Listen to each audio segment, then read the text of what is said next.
Oh, hi. How are you? Happy cooking day. I'm just doing a little bit of preparing in advance for dinner for Billy and I. I have this amazing leftover chicken, roasted chicken that he made for me yesterday, because that's how cooking works. It's a two-way street. And I am repurposing it into chicken quesadillas, which are going to be fabulous and easy and just so good. I had amazing chicken quesadillas once. If you know me, you know that I am nothing if not easily sidetracked. I didn't put a bowl out for me. I had these amazing chicken quesadillas with Riley, my daughter, in Chile once, and they arrived, and it was huge. They were this massive platter. I can probably find a picture and put it on here.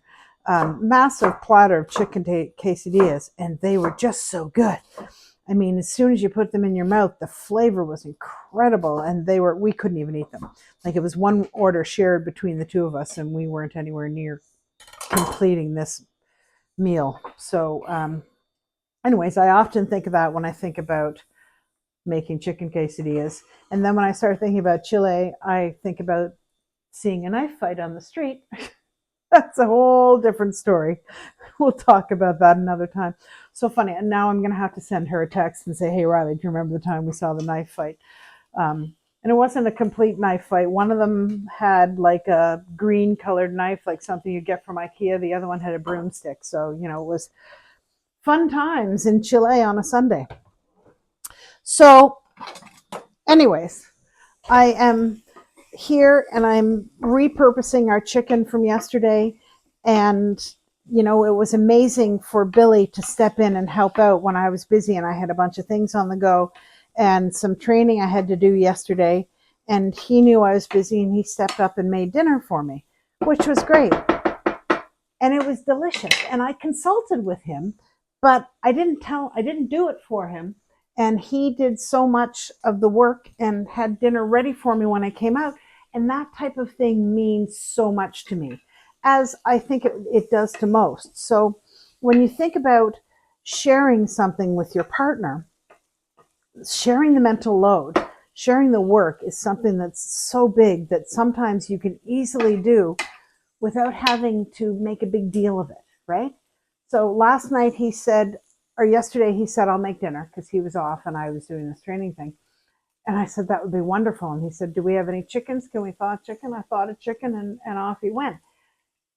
And that meant so much to me because not only was a wonderful dinner ready when I got here, when I finished my work, but I didn't have to think about it, right? It was the mental load because there's so much of that happens with one partner or the other. Somebody's managing appointments and bills and cleaning and grocery shopping and meal preparation and all of this stuff.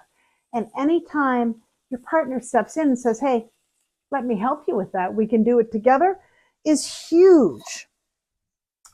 It's the last of my garlic I brought home from Italy. Like, how weird is that? I brought garlic home from Italy, but I am weird. Anytime you can share that mental load with your partner, that is fantastic. And I'll tell you, that is such a sexy connection point, is to say, hey, don't you worry about that. Let me handle that for you. And automatically your heart melts and you go, oh, I love that. That's so amazing that they're willing to do that for me. So just remember that is sharing the mental load is a really big thing that you can do for your partner that will instantly connect you and give that partner that evidence that makes them feel seen and appreciated, right? And we want to be seen and appreciated. That's a huge thing. Seen, valued, appreciated.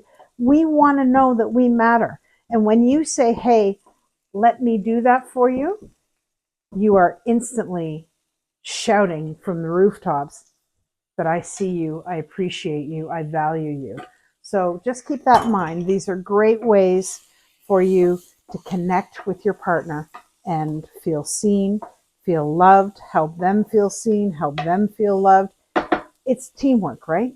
It's always teamwork. And if you don't act as a team, then you will probably fail as a team. So I think that it's a good thing. So I want to challenge you all. Find one thing this week. Oh, I got a sore shoulder. Oh no, shoulder's not that sore. Um, find one thing this week that you can say to your partner, here, let me handle that for you. You don't need to worry about it. And see how good that makes you feel, how that makes them feel, and that little bit of connection. So that's it for now. Have an amazing day. Talk to you soon.